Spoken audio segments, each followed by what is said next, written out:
She stood up in the middle of that crowded restaurant, lifted her glass, and told everyone she wanted a divorce, like it was a party trick.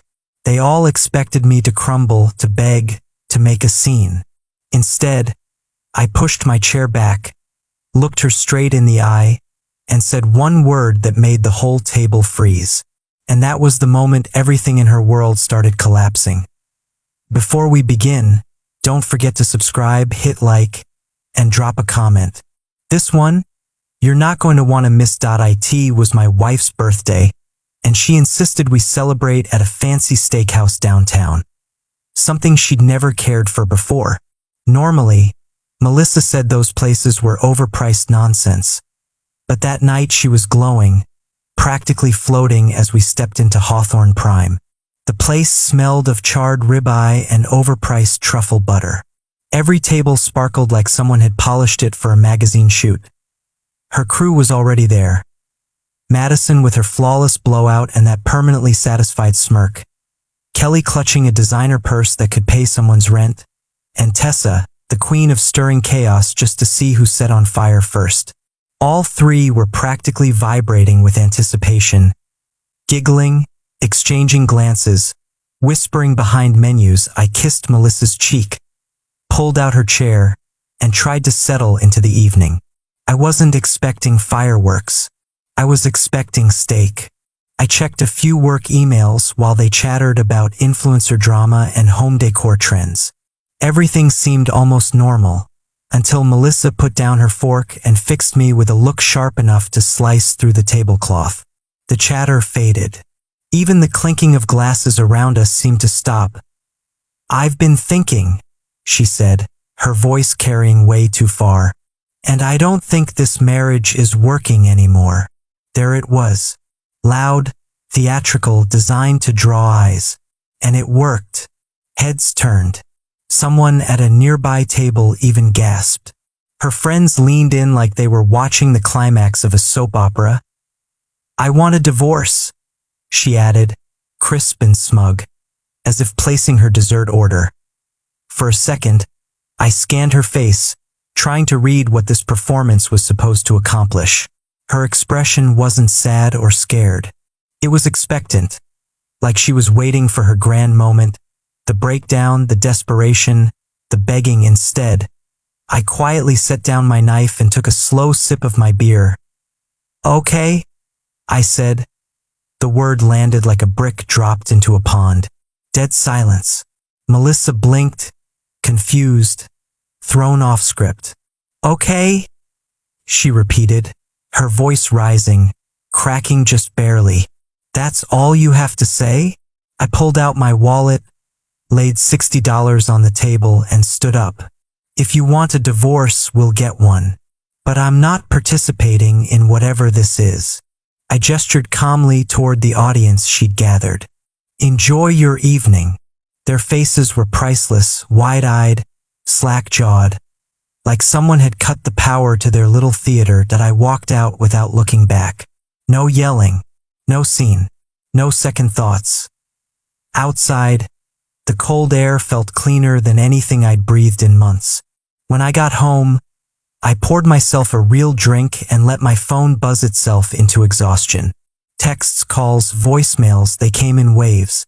I didn't answer a single one. If Melissa wanted to play games, she should have picked someone who enjoyed losing. By morning, there were 47 unread messages. I deleted them all. Then I drove to work like nothing had happened, because in a way, nothing real had. Just a performance meant to corner me into reacting. At 10 a.m., my assistant peeked into my office. "Your wife is here," she whispered, looking like she'd seen a ghost. "She's upset." That was an understatement. Melissa stormed in, makeup smudged, eyes swollen, voice cracking. "You can't just walk away from our marriage," she snapped. "Yesterday, you demanded a divorce," I replied evenly. "I agreed. It wasn't supposed to go like that," she exploded. "You were supposed to fight for us, to prove something." "So it was a test?" I asked, keeping my voice steady, controlled, Her guilt said yes before her words did. The girls said sometimes men need a wake-up call, she muttered. They said if you loved me, you'd fight. The friends. Of course.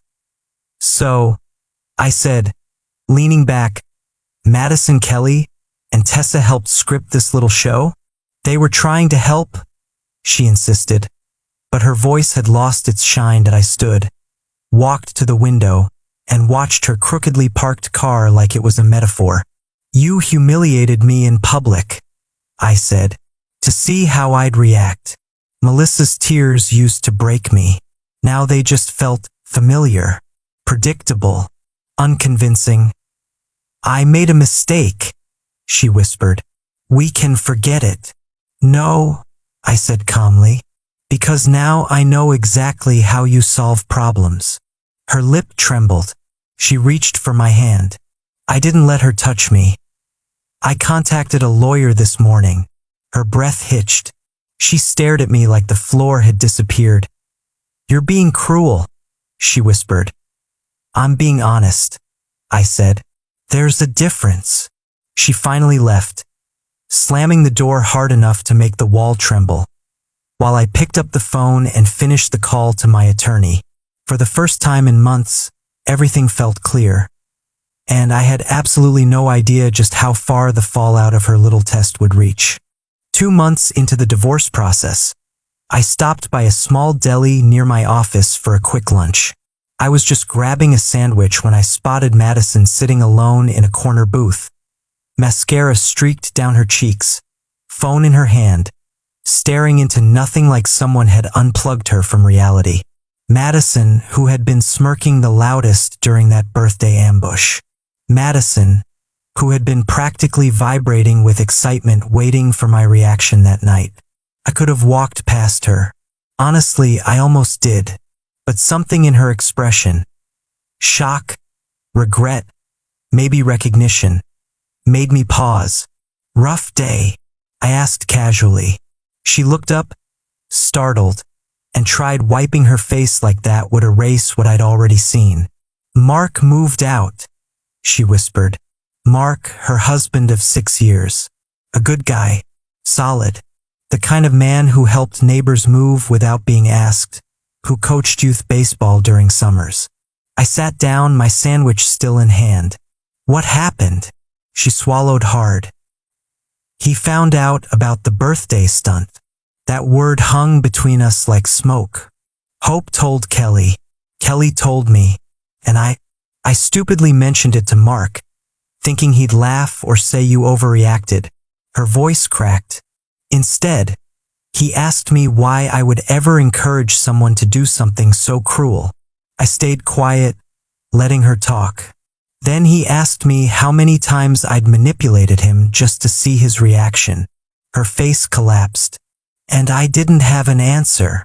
Mark, apparently, decided he didn't want to live with someone who treated relationships like experiments. He'd packed a bag and left for his brother's place. Madison picked at her napkin, her voice barely audible. You know, I thought we were helping Hope. But Mark looked at me like I was someone he didn't recognize. Someone he didn't want to know. I finished my sandwich slowly. Part of me felt sympathy. A larger part understood perfectly. Consequences were finally catching up. I left her there quietly sobbing into her coffee. Her perfect life falling apart piece by piece. 3 weeks later, I ran into Ryan, Kelly's boyfriend, at the parking garage next to my gym. Ryan was a software engineer, the kind of guy who thought before he spoke, who listened more than he talked. He jogged up to me, breathless, eyes tight. Got a minute? He asked, and I knew immediately this wasn't small talk. We leaned against my truck while he rubbed a hand over his face. She told me what happened at that dinner, he said. Not just told me. She bragged. I felt my jaw tighten. He continued. The more she talked about it, the more I realized. This isn't new. She does this to me too. He explained how Kelly would pretend to be upset to test his reactions, or claim an ex had texted her just to see if he'd get jealous. She'd call it emotional calibration. I called it something else. Then, he said, I heard her on the phone with Tessa yesterday. They were laughing about how maybe they should have planned something bigger. Maybe Hope should have faked cheating. Or a pregnancy scare. He fell silent for a moment, jaw clenching. That's when I realized I'm dating someone who thinks relationships only matter if they come with chaos. For a long moment, neither of us spoke. Finally, he said, I confronted her. She told me I didn't understand the emotional complexity of women. I snorted. He didn't smile. So I suggested we take a break, he said. She froze. It wasn't a game anymore. She panicked, tried to backtrack, but it was too late. He showed me his phone. 12 missed calls that afternoon alone. How do you fix someone who thinks manipulation is normal? He asked. And I didn't have an answer he didn't already know. Word was spreading. Fast. Blake's husband had already left. Kelly's relationship was collapsing. Tessa's boyfriend was next in line, apparently asking questions of his own. The dominoes, it seemed, were falling in perfect sequence. A few weeks later, I was having a beer at a sports bar downtown when I spotted Alex slumped over a table, shoulders heavy, eyes hollow. Alex, Tessa's boyfriend, was a paramedic with a big heart and zero tolerance for nonsense. I walked over and sat across from him. You look like hell, I said. He let out a humorless laugh. We're done, he said. She moved out. I raised a brow. Because of the birthday thing? Because she planned it. His grip tightened around his glass. She told Hope to do it. She convinced her it was the only way to measure your devotion. He shook his head. When I confronted her, she didn't deny it. She said she was helping her friend see the truth. He leaned forward, voice dropping. I see what divorce does to people. I see the fallout, the damage, the wreckage. And my girlfriend thought it'd be fun to push someone into that for sport. My chest tightened, not with hurt, but with clarity. Then, he continued, she told me that if you really loved Hope, you would have fought. And because you didn't, well, that just proved her point. The more he talked, the more the picture sharpened. Tessa hadn't just enjoyed the drama, she'd curated it, encouraged it, weaponized it. I told her she was cruel, Alex said. She told me I wasn't emotionally mature enough to understand friendship. I laughed then. Couldn't help it. He didn't. I walked out, he said. And she hasn't stopped calling since. Everywhere I turned, their circle was crumbling. One by one, the relationships they'd built on gossip, performance, and manipulation were imploding under their own design. And yet not one of them seemed to understand why. But the biggest surprise of all came 3 weeks later, when someone else showed up at my door, someone I never expected to see again. 4.5 months after that birthday disaster, I was sitting in my home office reviewing the final divorce papers when I heard a car door slam outside. I looked through the window and saw Melissa stepping out of her sedan. She looked nothing like the polished woman who'd staged that performance at the steakhouse. Her hair was unwashed, her hoodie wrinkled, her eyes swollen from crying. She stood on the porch for a long moment like she wasn't sure she deserved to knock. When she finally rang the bell, I let her wait a few seconds before opening the door. This was my house now, my space, my peace. Hi, she whispered. Can we talk? I stepped aside. She walked in slowly, glancing around at the small changes I'd made.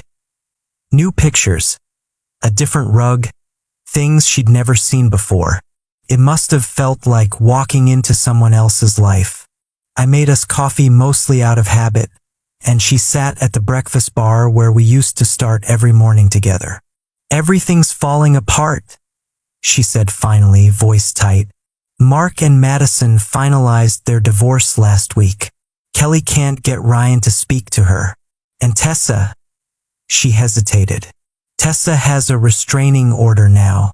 She kept showing up at Alex's station making scenes. I raised an eyebrow. And this is somehow connected to me? She says you started everything, Melissa said softly. She says if you just reacted like a normal husband and fought for us, none of this would have blown up. I let out a quiet laugh. So it's my fault she's stalking her ex? Melissa flinched. No, I know she's wrong. I know all of them are wrong. She stared into her mug, tears forming again. We haven't talked in weeks.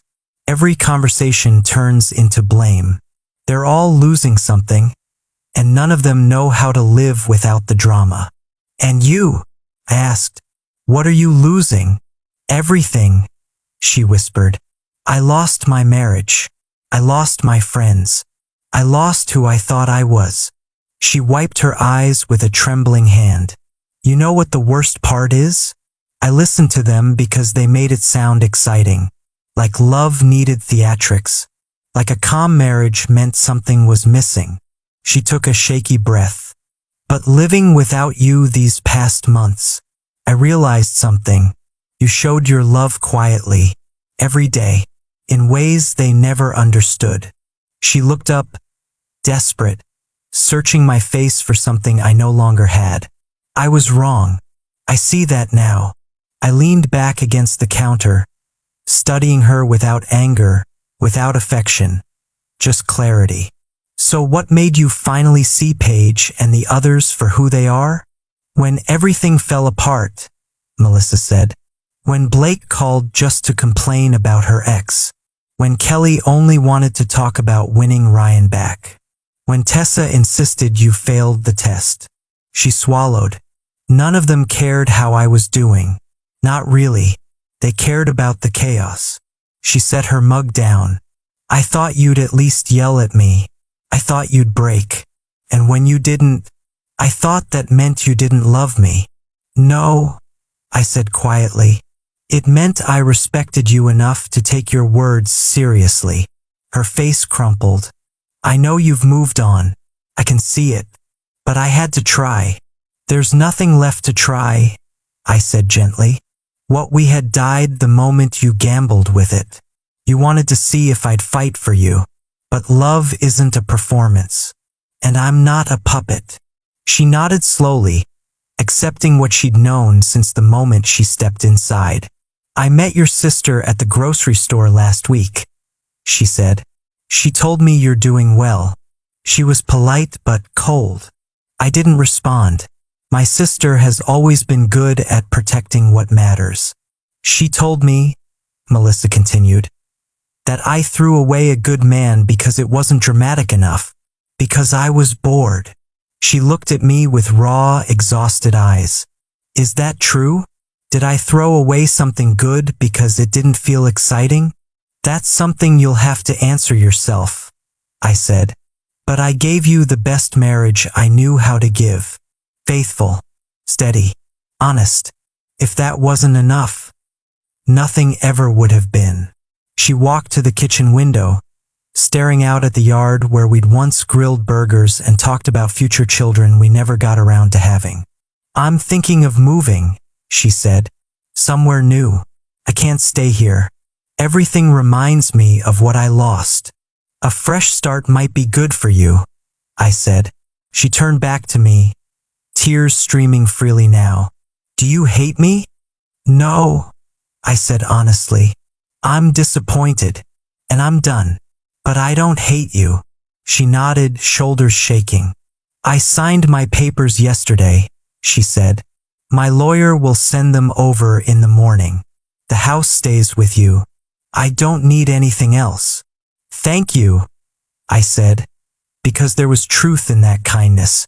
She picked up her purse, then paused at the doorway. I wrote letters to Madison, Kelly, and Tessa, she said. Told them they ruined my life, or that I let them ruin it. She gave a small, painful laugh. You know what Tessa told me? She said I was ungrateful, that I deserved to be alone if I couldn't appreciate good advice. I shook my head. Some people learn nothing. But I learned something, Melissa said softly. I learned the strongest thing you can do is walk away from someone who doesn't value you. And that love isn't proven through tests. It's proven through trust. She stepped outside and looked back one last time. You were the best husband I could have had. I'm sorry I realized it too late.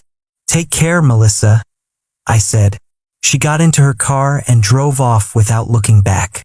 I closed the door slowly and leaned against it, listening to the quiet. 4.5 months ago, they thought they were testing my love. Instead, they exposed their own character. And once someone shows you who they are, you should believe them the first time. If you enjoyed the story, don't forget to subscribe, like, and leave a comment. It helps the channel more than you know.